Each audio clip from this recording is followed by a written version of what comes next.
नमस्कार, स्वागत है आपका न्यूज 11 भारत में। इस वक्त की तमाम खबरों के साथ मैं हूं आसिया। पहली खबर बुंडू से, जहां 200 ट्रैक्टर बालू जब्त किया गया है। बुंडू डीएसपी और सीओ के नेतृत्व में ये कार्रवाई की गई है। बालू माफियाओं में इस कार्रवाई के बाद हड़कंप है। बासा हाथू बालू घाट में पुलिस ने ये कार्रवाई की है। किसी पर भी मामला दर्ज नहीं किया गया है।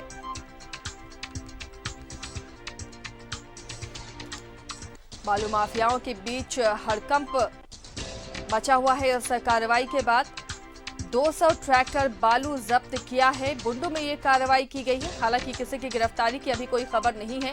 बुंडू डीएसपी और सीओ के नेतृत्व में ये संयुक्त रूप से कार्रवाई की गई और 200 ट्रैक्टर लदे ट्रैक्टरों को जब्त किया गया है। इस छापेमारी के बाद, इस कार्रवाई के बाद बालू माफियाओं में हड़कंप मचा हुआ है। बुंडू से सहयोगी दिनेश जुड़े में अपडेट के साथ। दिनेश, लगातार बालू माफियाओं के खिलाफ कार्रवाई की जा रही है। इन 3 महीनों में जब बालू का खनन बंद है, ऐसे में भी खनन जारी है, लेकिन कई तरह के आरोप भी लगते रहे। जब्ती के बाद बालू को फिर से बेच दिया जाता है। फिलहाल क्या किसी की गिरफ्तारी की कोई खबर या कार्रवाई की कोई खबर? कि लगातार इस बालू की छापामारी कर रही है डीएसपी और कहीं कहीं के जैसे राय के सीओ, कभी सोनातू के सीओ, तो कभी बुंडू, कभी तमाड़ के सीओ। इस तरह का छापामारी में उसको बहुत बड़ी, एक प्रशासनिक विभाग को बहुत बड़ी उपलब्धि की बात कि लगातार इस तरह का अभी बालू उठा बंद है, लेकिन माफिया लोग चोरी छिपके बालू उठा ही लेते हैं नदी से और बालू को रात को बिक्री कर लेते हैं। अभी तक के आज बासातू घाट में भी राहे ओपी के बासातू गांव में भी घाट में भी छापामारी की गई, जिसमें 200 ट्रैक्टर बालू जब्त की गई है, लेकिन मामला किसी के ऊपर दर्ज नहीं किया गया है। छानबीन जांच पड़ताल कई इनकी बालू है क्या है। बिल्कुल, लगातार कार्रवाई की जा रही है। दिनेश, गिरफ्तारी नहीं हो पाती है। ऐसे कई ट्रैक्टर पकड़ाते हैं, लेकिन ना तो पुलिस उनके मालिक तक पहुंच पाती है, ना ही ड्राइवर की गिरफ्तारी हो पाती है।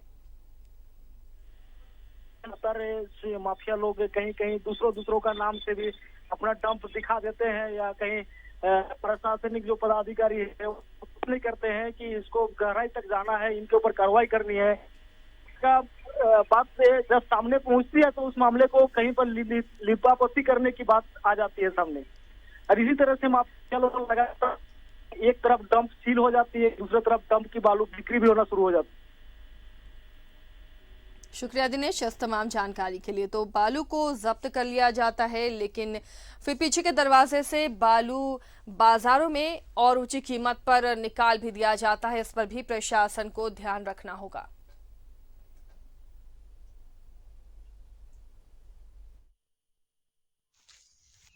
क्षेत्र में राहे के सीओ महेंद्र उरांव जी के साथ मिलके और थाना प्रभारी राहे के साथ मिलके हम लोग को सूचना प्राप्त हुई थी कि बासाहातू गांव के पास ऐसा पेड़ों के बीच में ऐसा झुरमुट है जहां पे दूर से देखने से बिल्कुल पता नहीं चलता है कि वहां पे किसी प्रकार का बालू का डंप किया गया है। मगर अंदर आने पे एक बहुत मैदान है बड़ा सा, उसमें 2-3 जगहों पे बालू डंप करके रखा गया है।